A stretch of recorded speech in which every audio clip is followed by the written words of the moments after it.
Skald Rolf, with a glint in his eye, gathers a crowd by the roaring fire to recount the legendary tales of the Vikings. He begins to describe the fierce winds that heralded their arrival on the shores of York in 911 AD. Rolf recalls the first sight of the city, its grand walls standing tall, a target for the fierce Viking hearts. He vividly describes the gathering of the Viking forces, a sea of armor and fierce faces preparing for battle.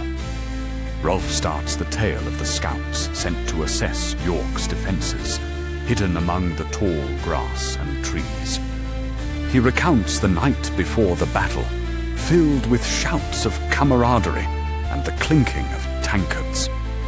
Rolf paints a picture of the dawn of the battle, with banners flying high, displaying fierce motifs.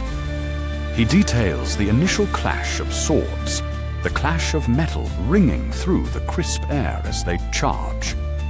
Rolf recounts the valor of a young Viking who stands his ground against a much larger foe. He tells how the tide of battle shifted with a flanking maneuver by the Viking units. Rolf raises his voice above the rustle of the crowd, recounting the moment when the gates of York were breached. He shares the aftermath of the battle, where the victorious Vikings celebrate among the ruins of the city.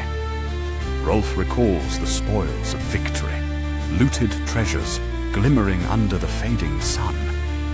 He talks about the somber duty of honoring the fallen, gathering to pay respects fervently.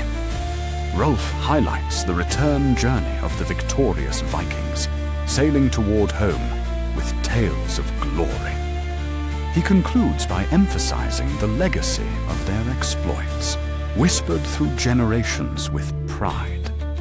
As Rolf finishes, the air is thick with the desire for more tales, encouraging a new storyteller to begin.